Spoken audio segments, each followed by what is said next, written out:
High স্কুলে যখন হিসাব নিয়ে যে সমস্যা তৈরি করেছিল মুর্শিদাবাদের বিধায়ক লক্ষ্য লেগে সেই ভাঙনের বিধায়ক নওশাদ সিদ্দিকীর প্রতিবাদ আইনসভার মধ্যে করেছিল। ধর্ম দেখে কিচ্ছু লাভ হবে না, না শাখাবালার কথা বলবে না হিজাবের কথা বলবে, জনগণের জনপ্রতিনিধি পাঠান, মানুষের কথা বলবে, সমাজের কথা বলবে, শিক্ষার কথা বলবে, স্বাস্থ্যের কথা বলবে, মুর্শিদাবাদের বেহাল দশা নিয়ে কথা বলবে। মুর্শিদাবাদে 10 লক্ষ মানুষ থাকলে আমরা যতটুকু জানি একটা ইউনিভার্সিটি দেওয়ার দরকার। মুর্শিদাবাদে প্রায় 1 কোটি মতো মানুষ আছে, 10টা ইউনিভার্সিটি হওয়া দরকার। তার পরিবর্তে একটা কলেজকে ইউনিভার্সিটি করে দিয়েছে।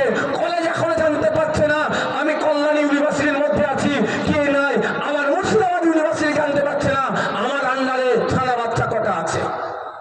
এই দুরবস্থা তো এই শিক্ষার পরিবেশ ফিরিয়ে আনতে হবে, এই দুরবস্থা দূরীকরণ করে শিক্ষার পরিবেশ ফিরিয়ে আনতে হবে। 10 লক্ষ মানুষ থাকলে কম করে একটা ইউনিভার্সিটি দেওয়া দরকার। আপনার এখানে 1 কোটি মতো প্রায় মানুষ আছে, 10টা বিশ্ববিদ্যালয় হওয়া দরকার, কিন্তু দিচ্ছে না। এই নিয়ে চর্চা হচ্ছে, কোথায় হচ্ছে না, ওখানে সেই নওশাদ সিদ্দিকীকে চর্চা করতে হচ্ছে। দেউচা পাঁচামিরে আদিবাসীদের জায়গা কেড়ে নিচ্ছে, ওটা বন্ধ করতে হবে। আদিবাসী সমাজের বিধায়কদের মুখে আমি সেই অর্থ শুনতে পেলাম না, সেই নওশাদ সিদ্দিকীকে আওয়াজ তুলতে হচ্ছে। দলিতদের উপর অত্যাচার নওশাদ সিদ্দিকী, আদিবাসীর উপর অত্যাচার নওশাদ সিদ্দিকী, ওয়াকফ চুরি করে নিচ্ছে তার বিরুদ্ধে কথা বলবে নওশাদ সিদ্দিকী। যাই হচ্ছে নওশাদ সিদ্দিকী হচ্ছে। আমি ধর্মীয় পরিচয় তুলছি না, আমাকে ভাঙড়ের জনগণ ভোট দিয়ে পাঠিয়েছে, জনগণ যে লক্ষ্য উদ্দেশ্য দিয়ে ভোট দিয়েছে সেটা আমি পূরণ করার চেষ্টা করছি বা সেটা নিয়ে আমি সোচ্চার হচ্ছি। তাই আগামী দিন আপনাকে আমাকে ধর্ম থেকে ভোট দিয়ে কিচ্ছু লাভ হবে না। অনেক বড় ধার্মিক, এত বড় দাড়ি, এত বড় জুব্বা, এত বড় তিলক গেরুয়া পোষণ করে আছে, ওই ধার্মিক দিয়ে চলবে না। আমি তাদের প্রত্যেককে সম্মান দিই, কিন্তু জনগণের জনপ্রতিনিধি তৈরি করতে হবে। তিলকধারী যদি জনগণের কথা বলে, বড় দাড়ি মাথায় টুপি জুব্বাও যদি জনগণের কথা বলে, হিন্দু মুসলমানের মধ্যে কোনো বিভেদ না মানে সেই মানুষকেই আমাদেরকে জিতিয়ে বিধানসভার মধ্যে পাঠাতে হবে। এখন তো আর তথাকথিত সেকুলারের সংজ্ঞা হচ্ছে দাড়ি টুপি তিলক ছাড়া। কেন? তিলকধারী ভালো কথা বলতে পারে না, সবাই বলতে পারে। গেরুয়া বসনওয়ালা ভালো কথা বলতে পারে না, দাড়িওয়ালা টুপিওয়ালা ইমাম সাহেব ভালো কথা বলতে পারে না, অনেকে অ্যালার্জি। তবে আমি মনে করি প্রকৃত যারা ধার্মিক হবে প্রত্যেক ধর্মের মানুষের কথা বলবে, প্রত্যেক সমাজের মানুষের কথা বলবে, প্রত্যেক জাতির মানুষের কথা বলবে, অন্যায়ের বিরুদ্ধে কথা বলবে। আপনার চোখের সামনে অন্যায় হচ্ছে, আপনি যদি চোখ বন্ধ করে রাখেন আপনি ধার্মিক কোনোদিন হতে পারলেন না। তাই বন্ধুগণ, আমি বক্তব্য শেষ করছি, আপনাদের কাছে আবারও অনুরোধ করছি, প্রস্তুত নেন। 2026 সাল মমতা ব্যানার্জিকে বুঝিয়ে দিতে হবে যে তুমি আমার ওয়াকফ সম্পত্তিকে বাঁচাতে পারোনি, তুমি আমার দেবত্ব সম্পত্তিকে বাঁচাতে পারোনি, তুমি আমার জমিকে বাঁচাতে পারোনি, তুমি আমার জায়গাকে বাঁচাতে পারোনি। তাই আমরা ঐক্যবদ্ধ হচ্ছি, তোমাকে ক্ষমতাচ্যুত করব, আমরা সরকার তৈরি করব। আর সাথে সাথে আর একটা কথা বলে শেষ করে দেবো, একটা কথা, আমি চলে যাওয়ার পরে তৃণমূলের বন্ধুরা আমার বক্তব্য নিয়ে কিছু কাটাছিড়া করতে পারবে না। ভুল বলেনি কি কাটবে ভাই? একটাই ওরা কথা বলবে নওশাদ সিদ্দিকী আসা মানে বিজেপির সুবিধা করা। তারও আজকে আমি ওষুধ দিয়ে যাবো।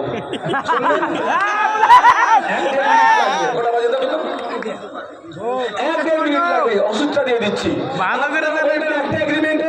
আব্বাস সিদ্দিকী এগ্রিমেন্টে লিখবে, আব্বাস সিদ্দিকী লিখবে, আব্বাস সিদ্দিকী কি লিখবে?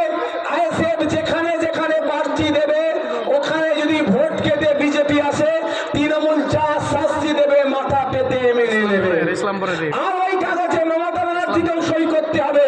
তৃণমূল যেখানে যেখানে প্রার্থী দেবে ওখানে ভোট কেটে যদি বিজেপি আসে, তাহলে আইএসএফ যা শাস্তি দেবে তৃণমূলকেও মাথা পেতে মেনে নিতে হবে। অসুবিধা আছে? আমি যদি বিজেপির কাছ থেকে টাকা নিয়ে বিজেপিকে আসার সুবিধা করি, ওই এগ্রিমেন্টে সই করবো না। আর যদি পরিবারের লোক, ভাইপো গরু চোর, কয়লা চোর, আপনার মুর্শিদাবাদের কাছাকাছি গরু চোরের একজনের নাম আছে, বুঝে নেন কি গো? তো যদি এই গরু চোর, কয়লা চোর, আবার সুজনা চোর, 100 দিনের টাকা চোর, কাজের টাকা চোর, চুরি করতে করতে এত অব্দি পৌঁছে গেছে, মমতা ব্যানার্জি সকালে সই করলো, চলো সই করবো। একদিকে বড় ভাইয়ের আব্বাস সিদ্দিকী সই করলো, অন্যদিকে মমতা ব্যানার্জি সই করলো। দেখবেন সন্ধ্যাবেলা এই চোরগুলো তিহার জেলে চা খাচ্ছে, বাইরের টাকা তিহার জেলে চা খাচ্ছে, তুলে নিয়ে চলে যাবে। আজকের পর থেকে যদি কেউ বলে যে নওশাদ সিদ্দিকীরা বিজেপিকে সুবিধা করে দিচ্ছে, ভোট কেটে বিজেপি সুবিধা করছে, একটাই কথা বলবেন, চলে এগ্রিমেন্ট আসো। আমি এটা বলে যাচ্ছি, যদি আমি ভোট কেটে বিজেপির সুবিধা করি ভোটের এগ্রিমেন্ট ওরা করুক, আমার পা দুটো ওপর দিকে মাথাটা নিচে দিয়ে এই গাছে ঝুলিয়ে মারবে আমাকে, আমি রেডি আছি। আর যদি না ওরা আর যদি সই করে আর তৃণমূল ভোট কেটে বিজেপি কেন আর কি করবে, পুরো রাগ মিটিয়ে নেবে। কি গো করে ফেলবে কি পরিবহন মন্ত্রী কোনটা কাকে পাঠা, আমার 16,000 প্লাস 700 গেছে, ও 700 1400 গেছে। কি গো সই করতে রেডি, আমরা প্রস্তুত তো, মনে ভয় নেই, আমি রাজি আছি সই করতে।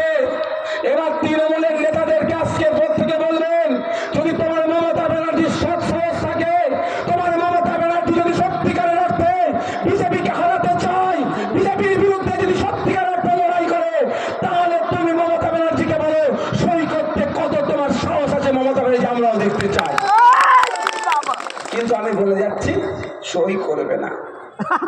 ভাই ভাই চুরি করে গোলা পর্যন্ত আছে তো, সকালে সই করবে, সন্ধ্যায় দেখবেন তিহার জেলে লাল চা খাচ্ছে। জেলে লাল চা দেয়, আমিও জেলে ছিলাম তো, জানেন তো নাকি, জেলে ছিলাম, লাল চা দেয়, সে ভয়ঙ্কর স্বাদ। মাছ মাছ বিধানসভায় বলেছিলাম, মাছ দেখ মাছ দেখ, মাছ যে কাটে, বিধানসভায় বলেছিলাম স্পিকার স্যারকে, কম্পিউটার কাটিং যে মাছটা কাটে জানি না তার কতবার হাত কেটে গেছে, আমার থেকেও পাতলা মাছ।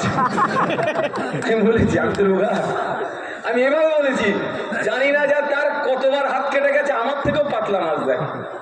আর চিকেন, সে অনেক সময় দেখবেন ডালে একটা দুটো ডাল রয়ে যায় না, যেমন ঠিক ওই অবস্থা চিকেন।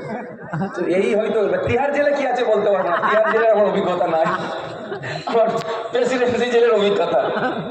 তাই বন্ধুবান, এরা ভুল বুঝাবে, তাছাড়া কোনো লাইন নেই। আর কতদিন আটকাবেন? উনি ওনার ভাই ভাইপোর জন্য, পরিবারের জন্য যদি বিজেপির হাতে ওয়াকফ সম্পত্তি তুলে দিতে পারে, তাহলে আমরা মাদ্রাসা, মসজিদ, ঈদগাহ, খানকা আমার ভাই ভাইপোর জন্য ওই সম্পত্তি ফিরিয়ে নিয়ে আসার জন্য আমাদের ঐক্যবদ্ধ হতে হবে না? আস্তে আস্তে বাড়ি যান। অনুরোধ একটাই, ভোট আসছে, দেখবেন হিন্দু মুসলমান এরা লড়িয়ে দিতে পারে। দেখবেন দেখবেন দেব দেবীর নামে, আল্লাহর নামে গালাগালি কেউ করছে, আপনারা মাথা গরম করবেন না, মাথা গরম করবেন না। আপনাদের কাজ কি হবে? দেব দেবী হোক আর আল্লাহর নামই হোক, আপনারা থানায় যে তার বিরুদ্ধে কমপ্লেন করবেন, তার বাড়িতে ছুটে যাওয়ার চেষ্টা করবেন না। এটা চাইবে, ভোট আসছে, রাজনৈতিক কারবারিরা ধর্মীয় দাঙ্গা লাগিয়ে দেওয়ার চেষ্টা করবে, আমরা ওই ফাঁদে দেব না। মাথায় থাকবে তো নাকি? প্রশাসনের দ্বারস্থ হবো। যেই পুলিশটা আপনার কাছ থেকে 700 টাকা নিয়েছে, তাকেই যে বলবেন যে বাবু আপনি তো 700 টাকা নিয়েছো, যাও, ওরা ধর্ম তুলে কথা বলছে, ওর বিরুদ্ধে ব্যবস্থা গ্রহণ করো। প্রশাসনের সহযোগিতা নেবেন, মাথায় থাকবে। ভোট যত আগে আসবে, ধর্মের কারবারিরা, রাজনৈতিক কারবারিরা ধর্মকে ব্যবহার করবে। আমরা বিষয়টাকে সিরিয়াস নেব, কিন্তু আমরা থানা থেকে 2-4 জন মিলে যাবেন। কি বলছি? 2-4 জন মিলে গিয়ে থানাতে অভিযোগ করবেন, দলবদ্ধভাবে যাওয়ার দরকার নেই। এবার আপনার পাড়াতে হিন্দু মুসলমান নির্বিশেষে বলো, কাকা জ্যাঠা চলো 4 জন মিলে যাও, গিয়ে থানাতে কমপ্লেন করে আসো। আপনারা কিন্তু আইন হাতে নেবেন না, ঠিক আছে? বাইরের মাইকগুলো অফ করে দাও তো ভাই। আমাদের এই ছিঁড়ে ফেলার জন্য ওই বিষয়টা কি হয়েছে? আমাদের স্টেজকে ছিঁড়ে ফেলার জন্য। কি হয়েছে? আমাদের স্টেজে মঞ্চে আচ্ছা ওগুলোকে ছিঁড়ে ফেলার জন্য। আচ্ছা, আমাদের মঞ্চের কাপড়গুলোকে ছিঁড়ে দিয়েছিল, তোমরা দেখেছো? ছিঁড়তে কাউকে দেখেছো? হ্যাঁ, ছবি আছে আমাদের। ছিঁড়তে দেখেছো? না, ছিঁড়তে দেখি। আর তাহলে এটাও তো হতে পারে কুকুর এসে টানাটানি করেছে।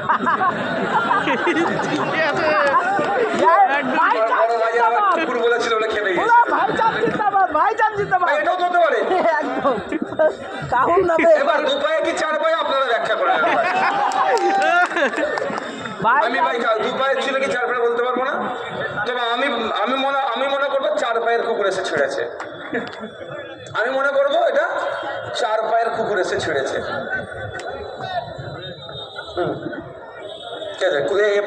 হাবিব ভাই বসো। আচ্ছা বলছি, বাইরের ক্যামেরা में आई हो भाई, বলছি বাইরের মাইকটা অফ করে দিন, শুধু এখানে বক্সটা চলবে। ভাই একটু পিছিয়ে আসুন, চেয়ার নিয়ে বসুন। অ্যাকচুয়ালি এই অঞ্চলের লোকগুলোদেরকে ছেড়ে দেবো না, তোমরা তোমার অঞ্চলে এই বিধানসভায় যারা আছে তারা বসো, হ্যাঁ বসো, তারা বসো, হ্যাঁ বসো না বসো, তারাই বসো। আর বাকি যারা তোমরা বহরমপুর হয়েছে তোমরা একটু ঘুরে দাও, ওদের যারা আছে তাদেরকে দাও, ওদের ওপরে যখন যাবে ওদের সামনে থাকবে তোমরা পিছনে যাবে। না বলে কি আছে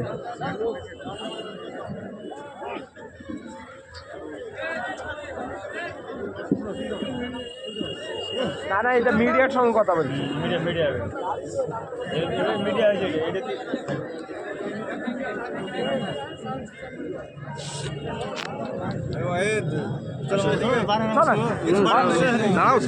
হয়ে গেল আর মিডিয়ার সঙ্গে কথা বলবি, এখন মিডিয়া।